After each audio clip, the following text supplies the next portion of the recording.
여러분, 혹시 최근 뉴스에서 한국은행 기준금리 동결이라는 소식을 보셨나요? 아, 금리가 안 내린다고? 라고 생각하셨다면 반은 맞고 반은 틀렸습니다.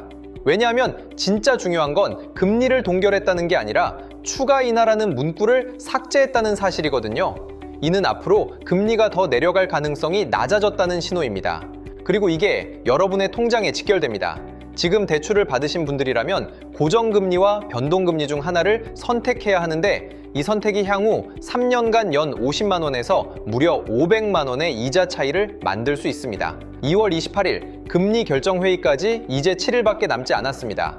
그렇다면 지금 당장 해야 할 3가지가 무엇일까요? 좋아요랑 구독, 알림 설정까지 꼭 해놓고 경제학 박쥐 설명하는 내용 끝까지 봐주세요. 지난 1월 15일 한국은행 금융통화위원회 결정문에서 매우 중요한 변화가 있었습니다.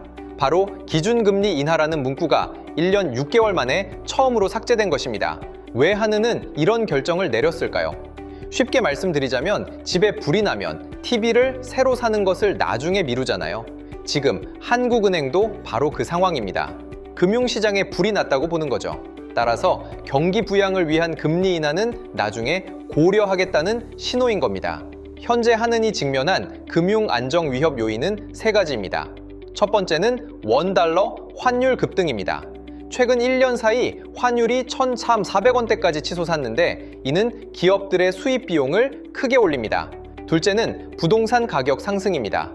저금리 기조 속에서 부동산에 몰린 자금으로 인해 버블 위험이 커지고 있습니다. 셋째는 가계부채 확대입니다. 현재 가계부채가 1,700조 원을 넘어섰고 취약계층의 부채 상환 부담이 점점 높아지고 있습니다. 더 주목할 점은 한은이 시장에 보낸 신호입니다. 추가 인하 문구 삭제는 단순히 인하를 멈춘다는 의미를 넘어섭니다. 전문가들은 이를 앞으로 금리 동결을 유지하거나 심지어 인상까지도 고려할 수 있다는 뉘앙스로 해석하고 있습니다. 실제로 시장도 이 신호를 포착했고 채권 수익률이 오르기 시작했습니다. 결론적으로 한은은 경기 회복보다 금융 안정을 우선하겠다는 기조로 전환한 겁니다. 이는 여러분의 대출금리 책정에도 직접적인 영향을 미칠 수 있다는 뜻입니다. 여러분, 이제 핵심적인 선택의 순간이 왔습니다. 바로 고정금리와 변동금리 중 어느 것을 선택할 것인가 하는 문제입니다. 지금까지 변동금리의 장점은 명확했습니다.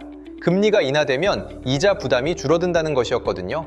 하지만 2월 28일 이후 금리 인하 가능성이 매우 낮다는 게 시장의 중론입니다. 여기서 낮다는 의미는 금리가 더 내려갈 가능성이 거의 없다는 뜻입니다. 그렇다면 변동금리를 선택할 이유가 약해지는 것 아닐까요? 실제로 요즘 시장에서는 놀라운 현상이 벌어지고 있습니다. 바로 고정금리가 변동금리보다 낮아지는 역전 현상입니다. 이 5대 은행의 최신 금리를 보시면 5년 고정금리는 3.49%에서 4.16% 사이입니다. 반면 변동금리는 4.24%에서 5.66% 사이로 훨씬 높습니다. 고정금리가 변동금리보다 0.3%에서 1.57%까지 낮은 상황입니다. 이게 얼마나 큰 차이인지 실제로 계산해 보겠습니다. 대출 금액이 1억 원이라고 가정할 때 고정금리 3.5% 선택과 변동금리 4.5% 선택을 비교하면 월 상환액에서 약 4만 원에서 5만 원의 차이가 납니다. 1년으로 따지면 50만 원 이상 차이가 나는 것입니다. 금리 차이가 더 크다면 연간 수백만 원의 이자를 절약할 수 있다는 뜻입니다. 지금은 더 이상 금리가 내려갈 것 같으니 변동금리라고 할 수 없는 상황입니다. 역전 현상 속에서 고정금리가 변동금리보다 훨씬 유리한 선택지가 되었다는 점 여러분께서 꼭 기억해 주시기 바랍니다.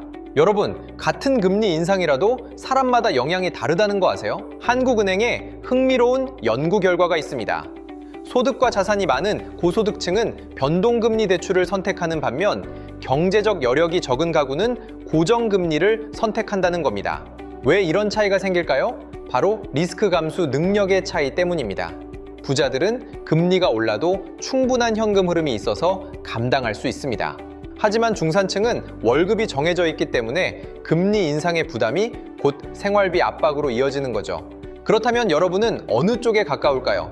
지금 당신의 상황을 점검해 보세요. 첫 번째, 월급만으로 충분히 대출금을 상환할 수 있습니까? 두 번째, 금리가 1%에 올라도 감당할 수 있습니까? 세 번째, 앞으로 3, 5년간 소득이 늘어날 예정입니까? 이 세 가지 질문에 모두 네라고 답할 수 있다면 변동금리도 고려해 볼 수 있습니다. 하지만 하나라도 아니오라면 고정금리의 안정성이 더 중요합니다. 여러분의 신용도와 소득 안정성이 금리 상품 선택을 좌우한다는 점 꼭 기억해 두세요.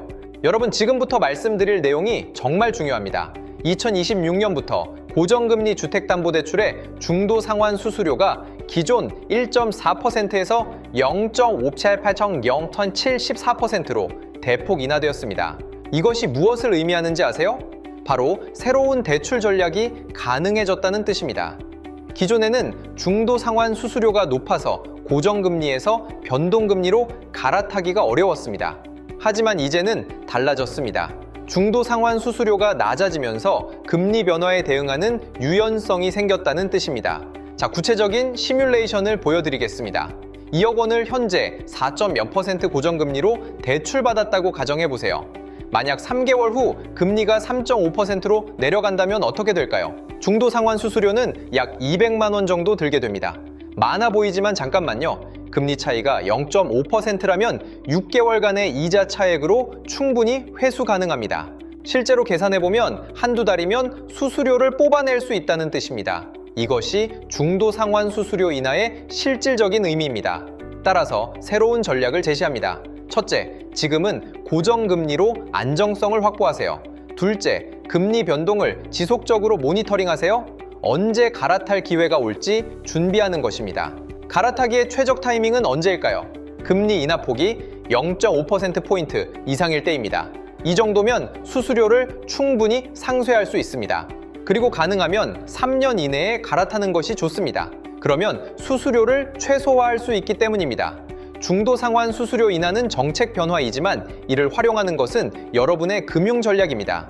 이제 2026년의 금리 시나리오별 대응 방안을 확률 기반으로 살펴보겠습니다. 첫 번째 시나리오입니다. 기준금리 동결이 지속될 확률은 60%입니다. 이는 가장 높은 확률이에요. 이 경우 고정금리의 우위가 계속 유지되며 변동금리를 선택하신 분들은 손실을 감수해야 합니다. 따라서 이 시나리오에서의 대응 방안은 명확합니다. 고정금리 선택을 강력히 추천드립니다. 두 번째 시나리오를 보겠습니다. 2분기 이후 금리 인하 확률은 25%입니다. 만약 이때에 금리가 인하된다면 그 시점에는 이미 변동금리의 초기 금리 이점이 소실되어 있을 가능성이 높습니다. 따라서 이 시나리오에서는 갈아타기를 대비해야 합니다. 정기적으로 금리 인상 추이를 체크하고 언제든 변동금리로 전환할 수 있는 준비가 필수적입니다. 세 번째 시나리오는 금리 인상입니다. 확률은 15%로 가장 낮지만 최악의 상황이에요. 이 경우 변동금리를 선택하신 분들은 상당한 손실을 입게 됩니다. 따라서 이 시나리오에서는 고정금리가 절대적으로 유리합니다. 정리하면 60% 확률의 동결 시나리오에서는 고정금리가 우위입니다. 25% 확률의 인하 시나리오에서는 갈아타기 준비가 필수입니다. 15% 확률의 인상 시나리오에서는 고정금리가 필수입니다. 이제 당신의 리스크 감수 성향에 따라 선택해야 합니다. 안정성을 중시하신다면 60% 확률에 베팅하는 고정금리를 선택하세요. 기회를 노리신다면 25%의 인하 가능성에 대비하되 갈아타기 계획은 반드시 세워야 합니다. 위험 회피적이시라면 15%의 인상 리스크를 피하기 위해 고정금리를 택하시기 바랍니다. 확률 기반의 합리적 판단이 여러분의 불안감을 해소할 것입니다. 여러분, 이제 구체적인 액션을 시작할 차례입니다. 승자와 패자는 지금부터 나뉩니다. 액션 1번, 지금 당장 은행에 전화하세요. 소요 시간은 단 3분입니다. 현재 고정금리와 변동금리가 정확히 얼마인지 물어보세요. 왜 역전이 일어났는지 확인하는 것이 중요합니다. 기대 효과는 월 4,5만 원의 이자 절감 가능성입니다. 액션 2번, 신용도를 확인하고 갈아타기 대상을 체크하세요. 소요 시간은 약 10분입니다. 신용도가 좋다면 중도 상환 수수료를 계산한 후 갈아타기 여부를 판단하세요. 액션 3번, 금리 모니터링을 습관화하세요. 매주 월요일에 은행 홈페이지에서 금리를 확인하면 됩니다. 소요 시간은 주 1회, 5분이면 충분합니다. 이 세 가지를 실행하면 월 4, 5만 원, 연 50만 원 이상을 절감할 수 있습니다. 반면 패자들은 어떻게 할까요? 첫째, 어차피 금리는 내려갈 거야 이라며 변동금리를 유지합니다. 시간만 낭비하게 됩니다. 둘째, 현재 금리가 높다며 그냥 무시합니다. 기회를 잃게 되는 것입니다. 셋째, 다른 사람의 얘기만 듣고 판단합니다. 하지만 여러분의 상황은 다를 수 있습니다. 지금이 바로 행동할 시간입니다. 핸드폰을 집어들고 은행에 전화하세요. 여러분, 2월 28일 금리 결정은 한국은행이 합니다. 하지만 당신의 대출 선택은 당신이 결정하는 거예요. 지난 3개월간 대출 금리를 몇 번이나 확인하셨나요? 월급이 올라가는 속도보다 이자 부담이 더 빨리 커지고 있지 않으신가요? 자, 오늘 영상에서 알려드린 3가지 선택지 중 하나를 미루지 마세요. 왜냐하면 지금의 선택이 5년, 10년 뒤 당신의 통장을 결정하기 때문입니다. 고정금리로 안정성을 택할지, 변동금리로 기회를 노릴지, 아니면 원금 일부를 상환할지, 이 모든 결정이 당신의 삶이에요. 우리가 함께 살펴본 은투자, 관세, 생존 경제학 시리즈처럼 경제 뉴스를 단순히 뉴스로만 보지 마세요. 당신의 통장과 내 삶으로 읽으세요. 그것이 현명한 경제 생활의 첫 번째 단계입니다.